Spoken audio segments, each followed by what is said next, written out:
మీ ముత్తాత ఇల్లు కట్టించాడ్రా. ఓ అందుకేనా డ్రీమ్ క్యాచర్ మన ఇంటి బావిలో దొరికింది. అవునరా. మీ తాత దయ్యాల ప్లేస్ కొని దయ్యాల దగ్గరికి పంపాడు. ఎందుకురా మా తాతనంట? రే నువ్వు ఆ దయ్యం వదిలించాన్ని కలవడానికి వెళ్ళావు కదా, ఏమన్నారు? అమ్మా ఆయన కూడా మనతో పాటు ఈ నైట్ కల్లోకి వస్తానని చెప్పారు. ఆ? కానీ సడన్ గా ఆయనకి హార్ట్ అటాక్ వచ్చిందమ్మా. అయ్యయ్యో.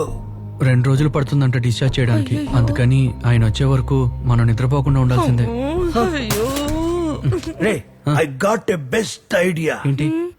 పక్క రోడ్లో అప్పారావు తాత చనిపోయాడు. ఆ, పెళ్ళింట్లో చావు కదా, పొద్దున్న దాకా తీయరు.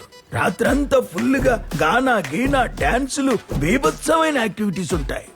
గొప్ప ఐడియా ఏం కాదు గానీ కాకపోతే పెళ్లింట్లో చావంటున్నావు. ఎలాగో ఏడుపులు డాన్సులు పాటలు అంటూ బాగా హంగామాగానే ఉంటుంది. అల్లుడు చావిల్లు పర్వాలేదా? మామా ఇక్కడుండి దయ్యం ఇంటికి వెళ్ళడం కన్నా చావింటికి వెళ్ళడం ఎంతో మేలు మామా. అవునరా.